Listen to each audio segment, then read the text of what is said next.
Hello,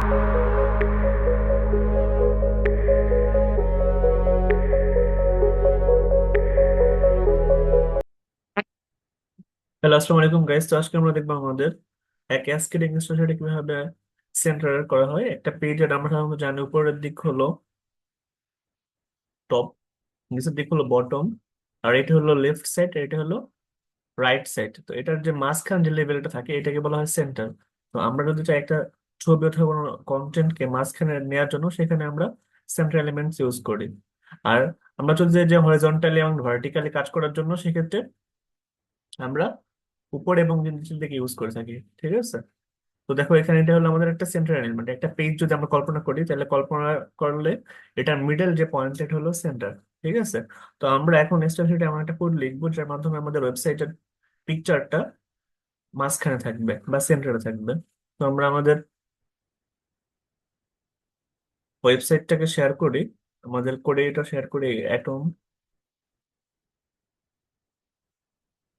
তো দেখো atom share হয়ে গেছে। তো অ্যাটমের যে আমাদের স্টাইল শিটটা আছে দেখো তো, স্টাইল শিটের জন্য আমরা যেহেতু আমরা সেন্টার ইউজ করতে চাই সেজন্য আমরা আমাদের কিওয়ার্ডটা লিখছি কি ডট সেন্টার।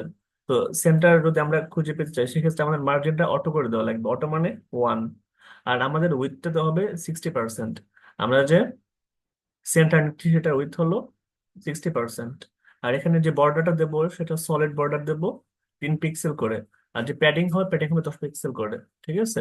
আর যে কালারটা হবে সলিড, সলিড কালারটা দেখো একটা কালার দিয়ে দিচ্ছি আমরা 73AD21। ঠিক আছে। তো এটা হলো আমাদের বর্ডারের সলিড কালার, আর এটা হলো আমাদের সেন্টার।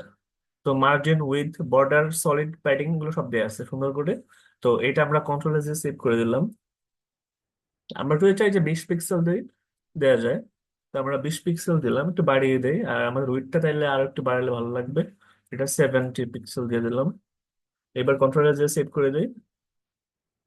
আমরা এবার ওয়েবসাইটটা রান করি। রান করা হয়েছে, তখন আমরা শেয়ার করে দিই আমাদের আউটপুটটা। তো দেখো আউটপুট আসছে যে আমরা একটা সেন্ট্রাল এলিমেন্ট নিলাম।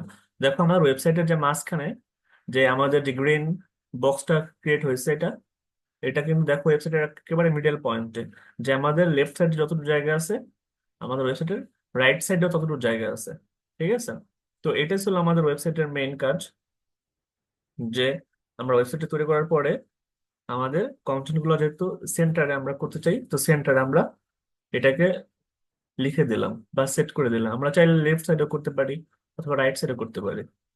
তো এটাই ছিল আমাদের অ্যালাইনমেন্ট। ঠিক আছে। যে আমি আমাদের ওয়েবসাইটে আমাদের কন্টেন্ট গুলো রাইটে নাকি লেফটে নাকি সেন্টারে থাকবে। Thank you.